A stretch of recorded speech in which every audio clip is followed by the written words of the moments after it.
ஸ்டான்ஸ்வாமி திருச்சி மாவட்டம் உரகலூரில் 1937ஆம் ஆண்டு ஏப்ரல் மாதம் 26ஆம் நாள் பிறந்தார். இவருடைய இயற்பெயர் ஸ்டானிஸ்லாவ். இவரது பெயரை சுருக்கமாக ஸ்டான்ஸ்வாமி என்கிறோம்.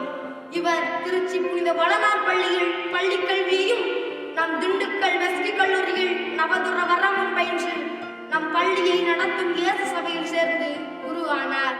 1975ஆம் ஆண்டு முதல் 2021ஆம் ஆண்டு வரை 50 ஆண்டுகள் சமுதாய பணி செய்த சமூக போராளி அவர். தந்தையுடைய உறுதிப்பாடு, ஆங்கிலத்திலே இதை கன்விக்ஷன் என்று சொல்வார்கள். கன்விக்ஷன் என்றால் உறுதிப்பாடு. தந்தையவர்களுக்கு ஆரம்பத்தில் இருந்தே கடைசி வரையில் அவரால் அவருடைய காப்பியை கூட சரியாக குடிக்க முடியாத வேளையில கூட அவருடைய உறுதிப்பாடு கொஞ்சம் கூட குறையவில்லை.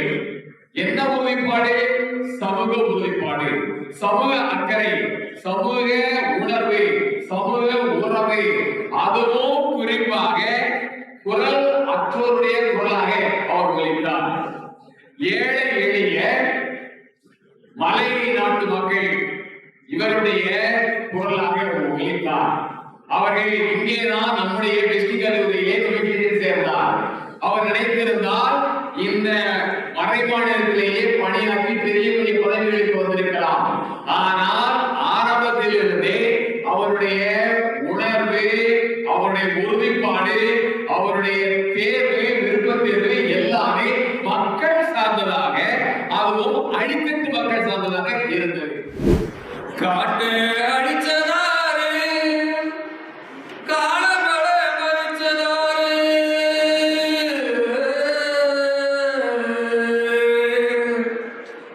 காட்டு அடிச்சதாரு, காலமழை மறிச்சதாரு, பூமியெல்லாம் பத்தி எரிய உனக்கு கெடுத்ததாரு, பூமியெல்லாம் பத்தி எரிய உனக்கு கெடுத்ததாரு, பூமியெல்லாம் பத்தி எரிய உனக்கு கெடுத்ததாரு, காட்டு அடிச்சதாரு, காலமழை மறிச்சதாரு.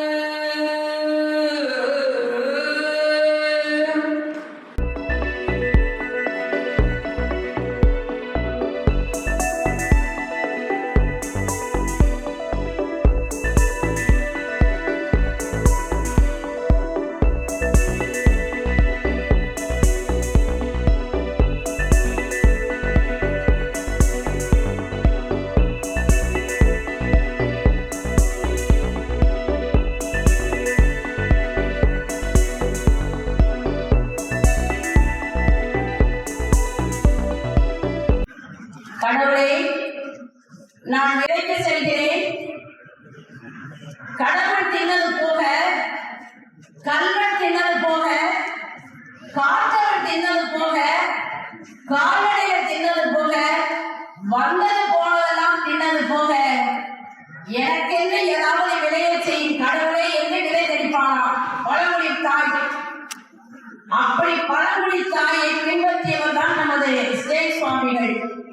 அங்கு சென்றிருக்கிறார். அறிஞர் அண்ணா சொல்லுவது போல, மக்களிடையே செல், மக்களிடையே இரு, மக்களிடையே தங்கி பணி செய், அவருடைய கற்றுக்கொள், அவருடைய விருப்ப பாடம் கற்றுக்கொள் என்று சொல்வாராம்.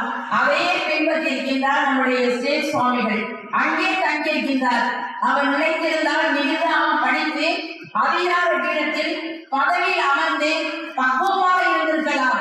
அப்படி இல்லாமல் பழமொழி மக்களிடையே, அந்த பொருள் தமிழர்களிடையே உரிமைக்காக பொருளத்தவர்கள் பொருளாக அவர் ஓங்கி முடித்ததன் காரணமாக நாம் எவ்வளோ இன்று அமர்ந்து அவருக்கு நினைவு தினம் கொண்டாடி சமூக நீதி காப்பாளர் என்ற ஒரு தினத்தை நாம் நிறைவேற்றிருக்கின்றோம்.